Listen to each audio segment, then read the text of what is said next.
The reason why you want to stand up right now, first of all, you want to really discover your tikkun and do the actions, even be they uncomfortable, to transform beyond them, is because it's not a simple calculus of in this moment, what's more uncomfortable for me, but rather knowing this moment's going to keep on repeating for the next 100 years.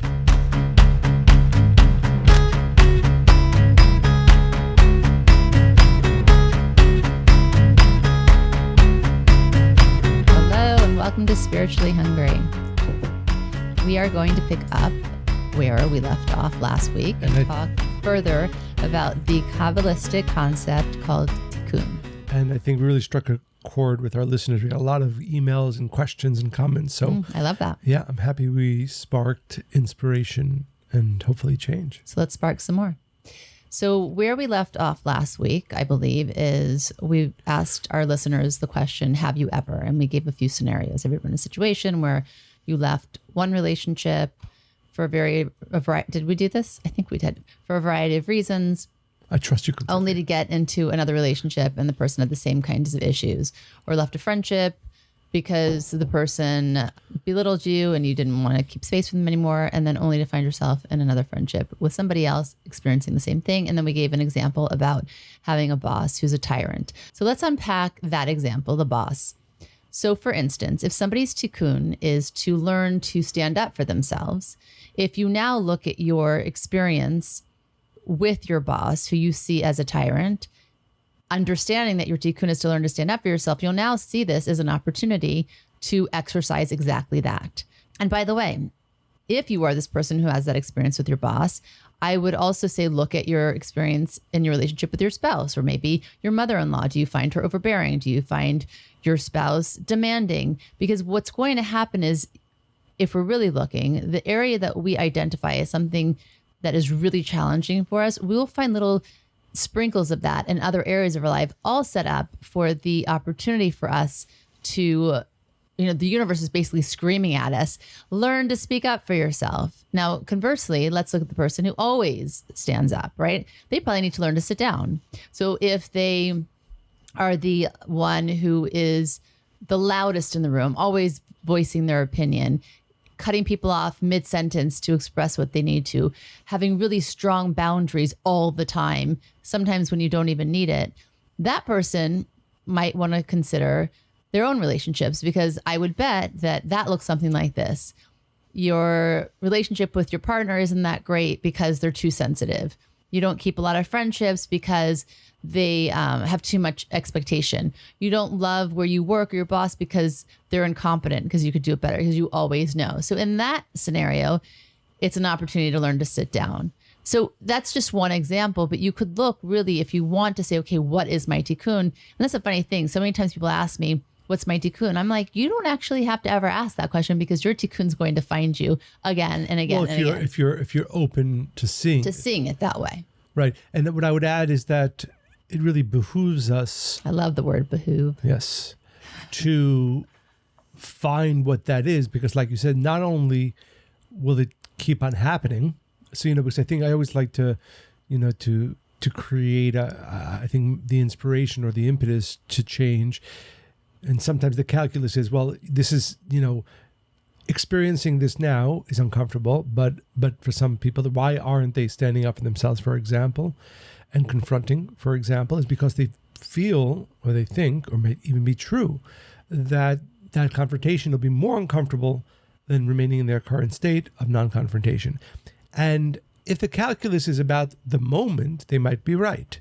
They might be right that whatever resentment, unhappiness you have, for example, using this example of not speaking up for yourself, be it with your spouse, with your boss, with your friend, that the moment of confrontation might be worse, more uncomfortable than the moment that you're in right now, where you're not speaking up. But the reality is, the right way to view it is multiply this experience that you're having now of not speaking up 1,000 times, because that's what's going to happen over the next 100 years of your life. This is going to keep repeating itself over and over and over again. So you will find those people that demand you to be quiet.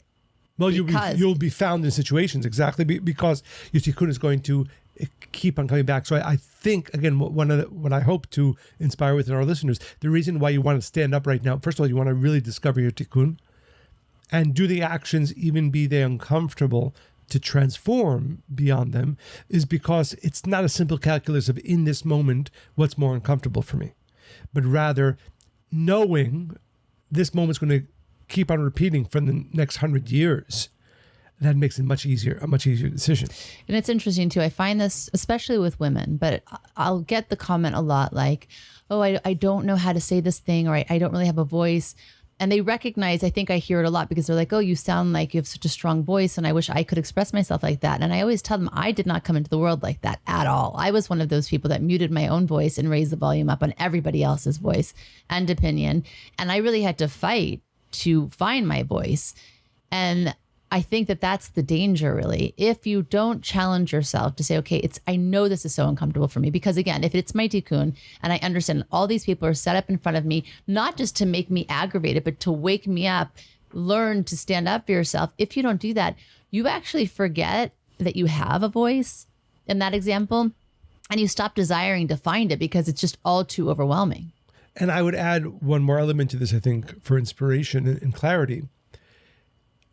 Whatever lack you're experiencing in life, whatever you want that you deserve and you don't have, is an effect of you not transforming your tikkun, your correction. So, for example, again, and I use this for the purpose of inspiring our listeners to really focus on change. Let's assume you have an anger issue, but you say to yourself, there's I was going to say deadly sins, but two dangerous thought processes. One, yes, I know that I have an anger issue, but it just, it happens only once a month or once a week. So taken in its entirety. So for 3 hours a week, I'm in a terrible shape because of my anger and or resentment. But the rest of the week, 7 times 24 hours, everything's great. So what's the big deal? But the point is, it's not just about those 3 hours or 7 hours of anger and resentment that you need to correct within yourself. But know that any other lack, you're having a problem in business, you're having a problem with your wife, it's because of that tikkun that you're not addressing. So it's not just that tikkun, it's about how do I correct this issue so that it doesn't repeat itself, which we spoke about until now. But the knowledge that this issue within me is kind of the barrier between me and other relationships, success, fulfillment, and all other areas of our life. And the corollary to that, which I think is important, is we bribe ourselves. There's a famous verse in the Bible, in the Torah, it says, don't accept bribes. How do we accept bribes? Again, let's use that example of somebody who only gets angry and yells at their husband, wife, partner, and says terrible things for 3 hours a week, 6 hours a week. But the other 2/3 of the day of the week, 7 days, 2/3 of the day, he or she is a very spiritual person. They study, they maybe even teach, they do spiritual work, they pray, right? So if you're balancing, if you're judging your life or even your week, it was a pretty good, it was a great week. I spent 6 days and 3/4 of one day being amazingly spiritual, connected to what one would say the light of the Creator, and only 1/3 of one day being in a terrible place. But that's accepting the bribe. The bribe is those other 6 3/4 days where you think you're being spiritual. But what about the fact that the only reason you're in this world is for those 6 hours? The Kabbalists teach, and I've mentioned this, I think, in previous podcasts, that the force that we battle against, that negative force that's there to battle against us, call it our tikkun, but that negative force that is internal to us that we need to transform, it doesn't care. As a matter of fact, it'll support the 6 days, 3/4 of the 7th day to be spiritual. And a person can miss the whole purpose of their life by not acknowledging and knowing that my tikkun is why I'm here. Not to be, and this is why I often speak, very harshly about, generally spiritual people, because that can be the death sentence of the soul. That if you're not really finding what your tikkun is, if it's anger, if it's not standing up to it, whatever it is, and you're not addressing that as your number one priority, you will accept the bribe and the falsehood of your spiritual life, which logically makes sense because I'm spending so many hours and so many days being in the right headspace, being connected, and so on and so forth. But the one thing you actually came here to change, you're not addressing. And I think it's really important to assess our spiritual lives, not as a whole on balance, how spiritual I am versus how many hours am I spiritual versus how many hours am I not, but rather, what is my tikkun? And this way, knowing your tikkun, the great Kabbalist Rabbi Zagluria says that really the whole purpose of spiritual work is to know, he calls it the root of your soul, which in our phrasing, to know your tikkun. So you can be spiritual, you can be studying spirituality all day and all night, and you can be sharing, and you can be praying, and you can be meditating.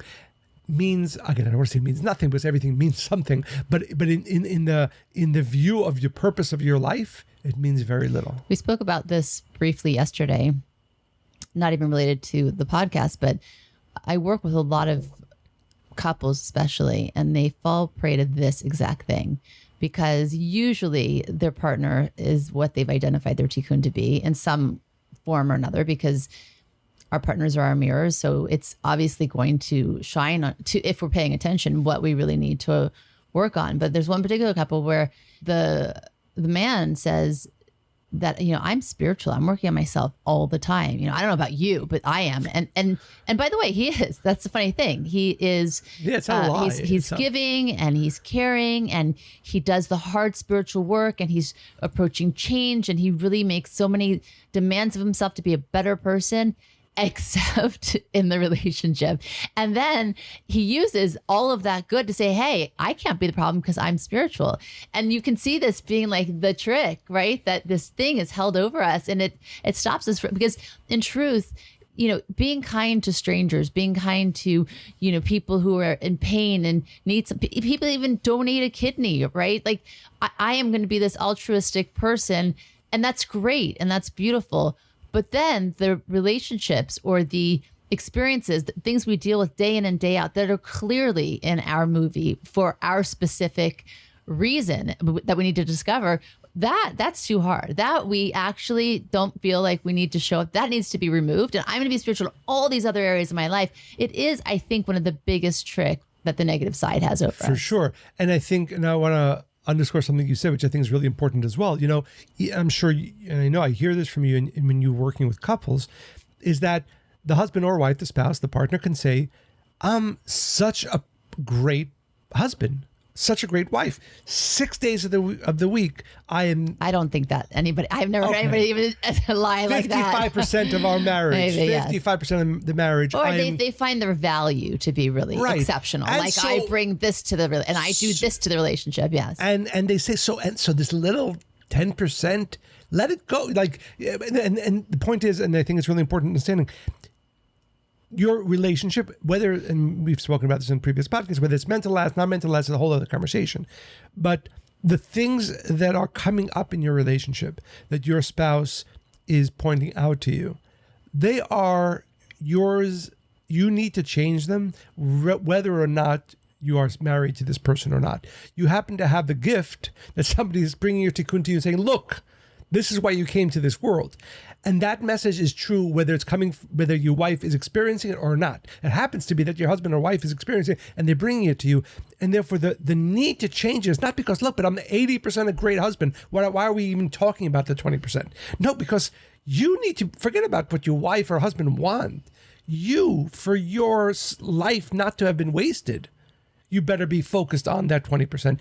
And I think, again, pay attention. Exactly. If we view it in that way, not, oh my God, now what do I need to do to make my spouse happy? But rather, oh, I'm so appreciative that they're bringing my tikkun so clearly to me so that I can actually do the work for which my soul came into this world. It's interesting. This podcast isn't about relationships specifically, but I was speaking to somebody else today who was trying to decide if, she tries again after 3 years of dating back and forth, but tries one more time to make this work when clearly there are many, many red flags. Not that he's bad and she's good or vice versa.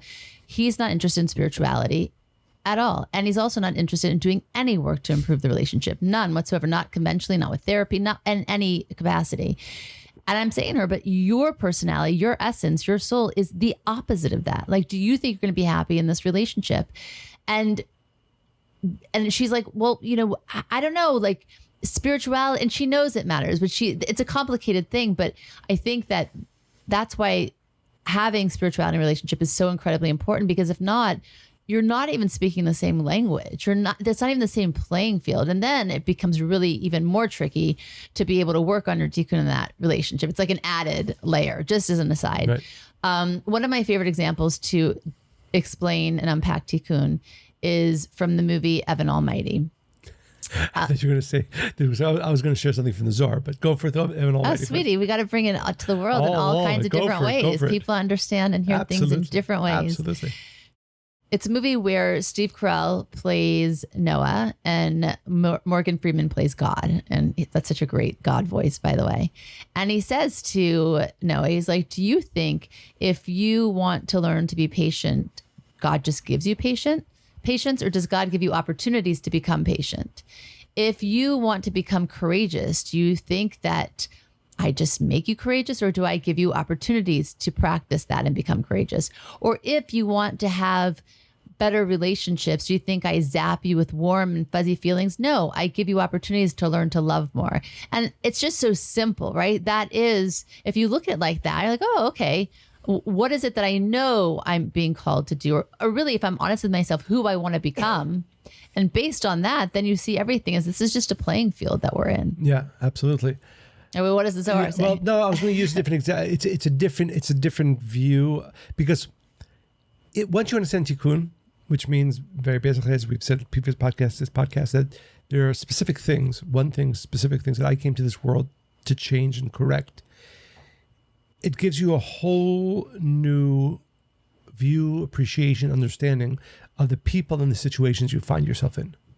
None of them are coincidental. They are all somewhat, but they be small or large, an effect of the system, of the light of the Creator, bringing you into perfect situations and people that you need to correct. And sometimes you'll understand and sometimes you won't. I think this is one of my favorite things that we do as an organization at the Kabbalah Center, is that we, especially our teachers, the people we work with, we constantly, in our close community, ask that question of ourselves. Like, what am I meant to see? Why is this my movie? Is it from this lifetime? Is it from a past? Like we ask that question over and over again. Sometimes I think we pretty much eventually always come to understand it. We don't know who we were in a different time or what we did, but we really, really embrace the process of it and want to understand it because we know it's for our growth. And I would just say, I think accepting it is more important than understanding it. You know, I often, True. I was even having a conversation earlier today with somebody like acceptance. who was like, you know, you need to understand. And I was like, no, I don't know. I mean, if we do, great. Sometimes you have to tell me what this conversation is later. Yeah. So. Wait, so you said that. Did they understand? Yeah, maybe. So this teaching, it's a story based on a teaching from the Zohar. And there's a section in the Torah, in the Bible, that speaks about laws, mundane laws about money. What happens if somebody harms another person, steals from another person? Oh, there's a whole. It deals with all mundane, we'll call them, laws, judges, people. Interestingly, the Zohar, which is the secrets of the Torah, doesn't start the discussion with anything dealing with the physical laws, but it says that what the Torah means, what the Bible means when it talks about these are the laws pertaining to human interactions, it's talking about the secret of reincarnation. Mm-hmm. This is the secrets of reincarnation. And again, the question that the Kabbalah asks, what's the correlation between, you know, if I stole from somebody, how much do I owe them? Or if I hurt somebody, this is what and the laws of reincarnation. So the story goes to the great Kabbalist, Rabbi Yisrael Baal Shem Tov, and he explained to his students, he said that somebody once came to him and said, you know, what's going on in my life, the challenges that I'm having don't make any sense to me. Can you please, you know, explain to me? Although often people come to spiritual teachers because they're going through such challenges, such difficulties, and it doesn't make any sense to them, and they want their spiritual teacher to make sense to them. He says, Okay. He sends him to a certain place in the forest. He gives him a marker. He says, stand there by this tree for the next 15 hours. And whatever you see, don't involve yourself in, and you'll understand. So he goes there to the middle of the forest. He stands there by the tree, and he sees this traveler, a weary traveler, sit down by the side of the tree and They're fall always asleep. weary, by the way. That's why he has to sit down. And he notices that after a few hours of sleep, he gets up, and he had his sack with his money fell off of his belt, and he didn't notice. That traveler leaves. A second man comes by, and he sees the bag of money by the tree. He looks right and left, doesn't see anybody. He grabs it, and he runs away. A third man, unrelated to the first two, comes, again, a weary traveler, sits down by that same tree and falls asleep. While he's asleep, the first guy, who at this point had realized that he dropped his money right by that tree, comes back, finds the third guy, who, of course, doesn't have any involvement in any of this, and he says, give me back my money. And the guy looks at him and says, what money are you talking about? I says, my money was right here by the tree. I'm sure he took it. And the guy's like, absolutely not. There was no money here. I'm just here sleeping, And the guy starts punching him, beating him up. Give me back my money. Give me back my money. Punches him.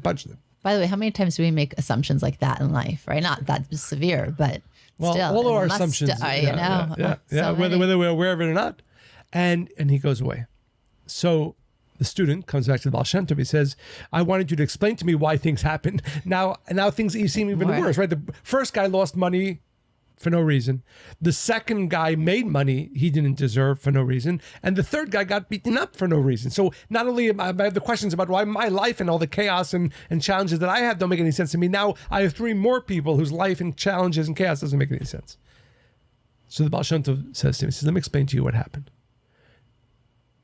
In the previous incarnation, the first guy who lost his money that you saw stole money from the second guy that came and found the money. So in this situation, the man who had stolen and didn't repay in a previous incarnation has the opportunity, by losing his money and having the second guy who he had stolen from in the previous incarnation find the money, repay that debt. So the student says, okay, that makes sense. He said, but what about the poor third guy who wasn't involved? He says that third guy was the judge who took a bribe from the first guy and allowed the second guy to steal the money. So he got repayment as well. And when you see it in that way, it changes, of course, your whole view of it. Not only was there no chaos and challenges unnecessarily, but everything was actually perfect. Mm-hmm. And this view that everything that is happening is often can be a repayment of a previous incarnation, could be a repayment from this incarnation, but the system is perfect. And knowing my tikkun, sometimes actually knowing consciously, okay, this is what I need to change, this is why I'm going through it, I can make sense of it, or sometimes not knowing it, but knowing that what is happening is perfect for my tikkun. Meaning, the first guy who lost his money, if he was spiritually, would say to himself, this doesn't make any sense to me, why I lost my money. But I know that in the process of cleansing, in the process of development of my soul, in the process of my soul connecting to its source, the light of the Creator, this was perfect. And that is, the not the duality, but once you understand tikkun, you understand that sometimes you'll make sense of it and consciously become aware of what you need to change and why you are experiencing certain things, and sometimes you won't, but they're both perfect. The problem is people don't trust the system. That's where we get into trouble. So I think for our listeners, I would like to give them one assignment to do here to help find the theme, maybe their tikkun, identify it somehow if they're not really super clear on it. So let's call this the noisy 3 exercise. So I want our listeners to find 3 people in their lives who have triggered them. One from childhood, and then the other 2 in adulthood, but at different stages. And really think about the person, write down what you feel the issue is. And then after you've done all of that, I want you to look and see if you can find the commonality of what bothered you with those 3 people or what the situation was, and see if you can find the theme, because chances are they'll be related. I'm doing this as you're talking, and I'm thinking the two people that I wrote down. There were three, though. Maybe that's why you're confused. One from childhood, two from adulthood. Well, again, and maybe this is the way my brain works. I see them as different, but necessary. So because we don't only have one tikkun, it's possible. But what did it awaken in you that you needed to do? Okay. Like, what was your response to it? Was it the same? Was it teaching you to go somewhere different, exercise your voice in a way you hadn't? Whatever it is, what is the opportunity with all three? That not that those three people will be the same, but your experience of them, or what you felt, or what it's asking, what you're being called to do because of them or the experience. That's really the exercise. Yeah. I think what I would say is that, tell me if you agree, that while it's true, one will probably have more than one tikkun, which means, so therefore the different, if you took 10 people instead of 3, you might find 2 or 3 commonalities between some of them and something different amongst the other. But for sure, you will find, once you find your tikkun, you'll find at least 3 people in your life that either triggered the same type of tikkun or should have. Yes. I think also, I just want to make sure for our listeners that they're not, I think when we think about tikkun, we think about like the big, colorful things, the overarching themes. Like sometimes our tikkun is in the small things day to day. I know we've talked about this, but sometimes we're being called, we have a plan to do something, or we have to, create content or give a lecture, and it's like, okay, I have to focus on this and maybe for this podcast, inspire thousands of people. But then one person calls you in that day and you need to stop everything else. And the question is, do I inspire the one person or the thousands of people? And maybe that day, or my existence even, was just to help that one specific person. So I think also just to be aware, not to just focus on those big areas that get our attention. Sometimes it's in the small things. And my other last bit of advice would be, just in this lifetime, try not to create more tikkun. That's a good stuff, if anything. It's very funny. Like somebody, you mentioned this to me, where they said to you, if I don't, I'll just fix it next time around. It's like, ooh, oops. That's maybe a whole episode where that's not right. That I was confuzzled. So that's good advice. Yes. I mean, we could go on and on, but I want to hear these letters. Try to correct your tikkun, and certainly try your best not to create more. So I want to thank our listeners for sending in so many letters, emails, and comments. It's funny. I wonder if our kids even know what letters mean. Probably, Oh, sweetie, come on. Yes. Yes, they know. I don't even remember what letters are. So for sending so many questions, comments, and stories. There are 2 that kind of had a theme. The first is more, I want to get your input on. And the second one, I think it's interestingly related to the first one. So this first email is from Terry. Hello, Monica and Michael. I truly enjoy your podcast and have found so much value in learning about Kabbalah through your conversations. I'm reaching out to gain a deeper understanding of my soul's tikkun. I'm 61, recently divorced, and a mother of 4 grown children.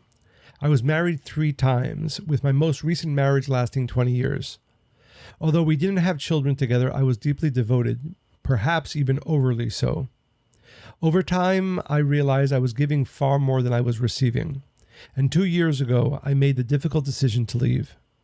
After a period of reflection and personal growth, I finalized the divorce in January 2026. Mm-hmm. Today, we maintain a friendly relationship and co-grandparent as well, which I'm grateful for. During those 20 years, 3 of my 4 children gradually stopped communicating with me. I've made sincere efforts to understand why and to maintain those relationships, but I've been met with silence.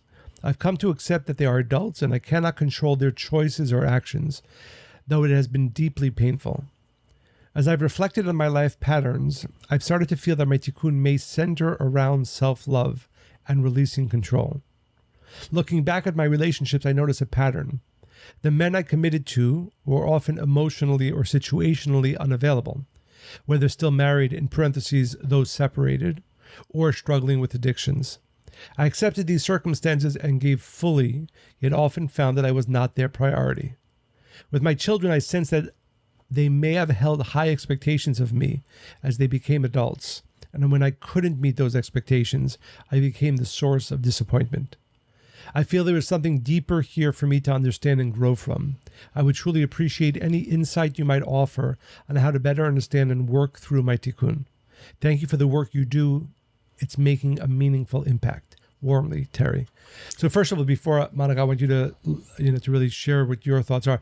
I feel for you, Terry, and obviously having, besides the divorce, but having 3 children that you're currently not able to communicate with, I'm sure is very, very painful. So thank you for being vulnerable and sharing with us. And I often say spiritually, just sharing this with us sharing with our listeners, and I'm sure all that light will assist you in working through this. But Monica, what are your thoughts? That's how I was going to start my response. Thank you, Terry. Very openly speaking and vulnerably. And we feel your pain through your letter and also your curiosity. So we appreciate that. What I heard, and again, without any context other than your words, it sounds like perhaps with the men that you chose, and it sounds like they were a bit broken or in the middle of a process, maybe they were made the priority and the children weren't at the time. And maybe they witnessed instability, or maybe they questioned some of those choices. I don't know. So it seems like there's a lot of history, and I don't know if there were conversations or communication along the way. So that's probably the first place I would start and look at. And I would say, again, like Monica said, this is Terry specifically to you, it's hard really to assess a situation just from one email. But I think what Monica said is an important learning for everybody else, right? That all the rest of our listeners, right? Ask yourself the question, is the relationships you're in, for example, are they in some way potentially leading 20 years from now, 10 years from now, for your children to have been disappointed in the way you behave towards them, or even in the way you allowed yourself to be treated in a relationship? And I think often we underestimate a person, especially if they're going through a challenge in a relationship, and that is their sole focus or their main focus or a majority of the energy and time that they have, because the relationship is not doing well. And we sometimes don't take the full picture of it. But I have 4 kids, or I have a child here, and besides whatever time I should be prioritizing them, I'm also teaching them how I am allowing myself to be treated in it. So I think it's an important lesson, whether or not it's true for Terry, but certainly for all of us and all of our listeners. So yeah, again, I think just approach them with curiosity, not asking anything from them, not trying to prove your point or your perspective, but really just curious to see what their experience of you has been. And it doesn't mean you'll have to accept everything or any of it, but just to hear it. And the second thing I heard in the letter is that you felt that maybe you were controlling with them. What I see a lot with adult children, especially now in this generation, is they choose to kind of separate from their parents, like divorce their parents. There's a different word for it. Estrangement. And I think that if you can have the conversation where you can say, I'd really like to keep the door open, and how can we communicate? I would try that approach. I think that if they did feel controlled, now that they have the freedom to exercise their choices, right? Then the first thing might be to do is to push somebody away. And that doesn't last forever. I would say, hopefully, if your children will listen to this, Michael's parents both have passed, one of mine has, and I think every conversation is possible. I would really not give up on that and reach out with just curiosity, but then also ask the Creator to show you what you need to see and what to do next. And if you ask that question with a true desire every single day, you will be guided as to what to do next. But that's what I would do. Yeah. And the one thing I would add, which I think is really important as well, is that, and this is more for those of us who have children who are growing up right now. And this is kind of a plug for our program called Roots. But the reason it's so important to start having spiritual conversations with your children at a young age is because I've seen so many kids who parents love them, clearly love them. And even later in life, they want what's best for their kid. And they'll even give them everything they can. but the kids don't grow up to be kind, spiritual people, it makes every other conversation more difficult. Mm-hmm. Not that it's a perfect system where every child who's taught spirituality at a young age winds up being kind and thoughtful and open, but it definitely increases the chances.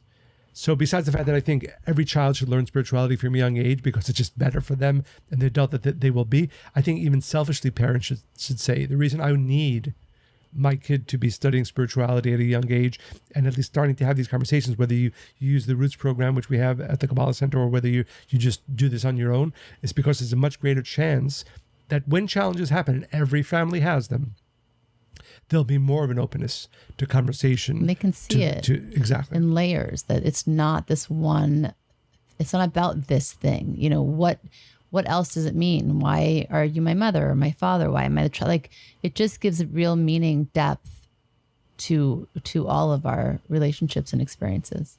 So I wish you luck, Terry, and let us know what happens. Yeah, and thank you, Terry, for being so vulnerable and honest. And I'm sure, regardless of what we shared and how it hopefully can impact you in a positive way, I'm sure just sharing with us and with our thousands of listeners, that energy will come back to you, and at least, if not help open things up, certainly help you deal with them, give you the support and the light that you need. There's a second letter, interestingly, and you'll see the correlation between the two, even though I'm pretty sure that these two of our listeners don't know each other. Monica and Michael, hello. I listened to your last podcast, an episode, and I wanted to share my tikkun with you. I found out my husband had a double life a year ago, and since then, I've been navigating life as a single mother of 4. What I've learned, in parentheses, I think, is that my tikkun is to love, but not to lose myself. Be happy with who I am and not having to disappear to be loved. I've had many occasions where this tikkun was tested, but it grew very loudly in my life this past year. I can see it now, and like Monica wrote beautifully in her book, Fear is Not an Option, I'm learning every day and leaning into certainty as best as I can. Thank you for all you do. I so wish I lived closer to a Kabbalah center. Smiley face. All the best to you from Munich. Regards, Sandra. Wow. So first of all, Sandra, thank you for sharing this. And it's interesting to see the correlation between Sandra's story and Terry's story. And clearly, if this came up, with two of our listeners who are listening to the podcast, I'm sure many of our listeners. So, and this I think is we learn from other people's paths, and I think it's really, I'm sure that there are, I don't know what the percentage is, but a high percentage of our listeners who have some part of this tikkun. And let's gain wisdom from Terry and from Sandra, and address that tikkun today, because it does get, and this is something we did mention throughout the podcast. The longer it takes you to find it, the longer it takes you to change it. And the longer it will take you to affect the changes that have come about because of it. And the more baggage you collect along the way. I mean, I think it's a really important point that we touched upon, but maybe didn't underscore. Your tikkun is going to follow you. Create not only follow you, create issues. And those issues actually will get more difficult with change, with age, with time. So you don't really have a choice. So let's, all of us, Monica, myself, all of our listeners, let's be excited and inspired to find our tikkun, address it as forcefully and as quickly as possible, so that the blessings that we're meant to have, the life and fulfillment we're meant to have, come to us more quickly and are more sustained. Exactly. So I want to remind our listeners to keep sending your stories, emails, questions, comments, topic ideas to Monica and Michael at spirituallyhungry.life. As you can tell, we are inspired by your comments and letters and stories, and we share them with our listeners, and they are inspired by them as well. So make sure to keep sending all of your comments, questions, stories to Monica and Michael at spirituallyhungry.life. And as always, we hope you enjoyed listening to this podcast as much as we enjoyed recording it. Stay spiritually hungry.